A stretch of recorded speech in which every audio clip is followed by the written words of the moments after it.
इस चैनल पर बताई जाने वाली सभी घटनाएं सत्य घटनाओं पर आधारित हैं। हम प्रत्येक विषय पर गहराई से शोध करके प्रामाणिक जानकारी प्रस्तुत करते हैं। हमारे उद्देश्य केवल सत्य को सामने लाना और जागरूकता फैलाना है।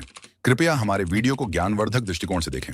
हेलो दोस्तों, स्वागत है आपका एक बार फिर से सच्चे गुना चैनल में। आज फिर मैं आपके सामने एक अपराध की सच्ची घटना लेकर आई हूँ। आप लोग हमारे चैनल को ज्यादा से ज्यादा सब्सक्राइब और शेयर करें। आप लोगों का एक सब्सक्राइब हमारे अंदर आत्मविश्वास जागृत करेगा, जिससे हम और अच्छा से अच्छा बताने की कोशिश करेंगे। आज की घटना हाल ही की है, जहाँ पर हुआ रिश्तों का खून। आज की घटना आगरा के नया गांव के रहने वाले करण सिंह के बेटे की, जिसकी उम्र 8 साल है, जिसकी हत्या हो गई। आखिरकार इस छोटे से बच्चे की हत्या किसने की होगी? आइए जानते हैं इस घटना को हम पूरे विस्तार से। 29 नवंबर की शाम को लगभग 5 बजे करण सिंह का बेटा रौनक अपने घर के बाहर खेल रहा था। खेलते खेलते अचानक कुछ देर बाद वो लापता हो जाता है, जिसकी खोज में घर वाले लग जाते हैं। काफी देर खोज करने के बाद जब रौनक का कुछ अता पता नहीं चलता, तो वो लोग पुलिस थाना में जाकर रौनक के गुमशुदा होने की रिपोर्ट दर्ज कराते हैं। FIR दर्ज होने के बाद पुलिस ने रौनक की खोजबीन करना शुरू कर दिया। 4 दिन बीतने के बाद 2 दिसंबर को गांव के बाहर एक नाले में एक बोरा पड़ा मिलता है। गांव के लोग उस बोरे को देखकर अचानक चौंक जाते हैं कि आखिरकार इस बोरे में है क्या। जब गांव के लोग उस बोरे को खोलते हैं तो उसमें रौनक का शव मिलता है। रौनक का शव मिलने के बाद लोगों के बीच में हड़कंप मच जाता है। गांव के लोगों ने पुलिस थाने में फोन किया कि रौनक का शव बोरे में मिला है। थोड़ी देर बाद पुलिस उस स्थल पर आ पहुंचती है। पुलिस ने फॉरेंसिक टीम के पास शव को जांच के लिए भेज दिया।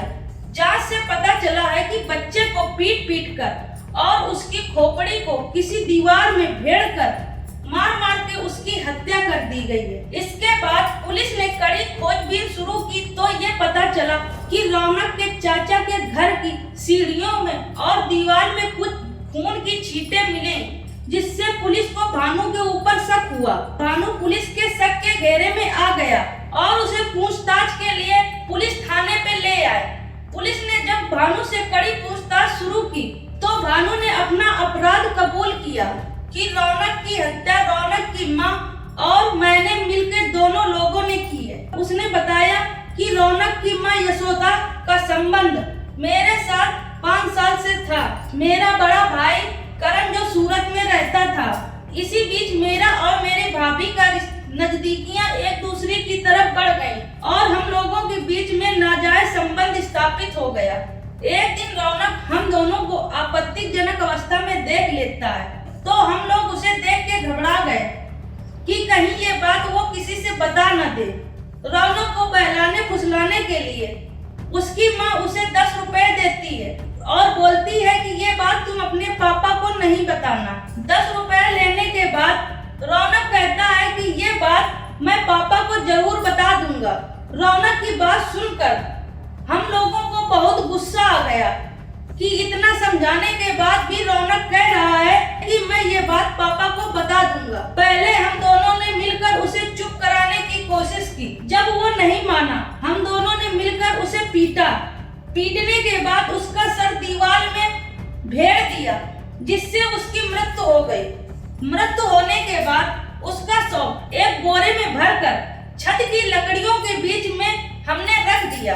दूसरे दिन मौका देखकर शव को हम लोगों ने रास्ते के एक गड्ढे में जाकर फेंक दिया, जिससे हम पर कोई शक न करे, और सोचा कि उसकी मौत का इल्जाम पड़ोसी पे डाल देंगे, क्योंकि पड़ोसी से कई सालों से रंजिश चल रही थी।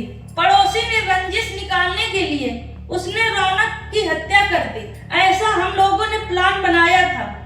यही सोचकर हम लोगों ने शव को एक गड्ढे पे फेंक दिया था। इस तरह भानु ने रौनक की हत्या कबूल की। भानु का बयान लेने के बाद भानु और रौनक की मां को गिरफ्तार करके जेल भेज दिया गया। आज की घटना में बस इतना ही था। कल फिर हम इसी समय पर एक नई अपराध की घटना लेकर उपस्थित होंगे। जब तक आप हमारे साथ बने रहिए। अपने चैनल चैनल सच्चे गुना पे। आप इस चैनल को ज्यादा से ज्यादा सब्सक्राइब करिए और शेयर करिए। धन्यवाद।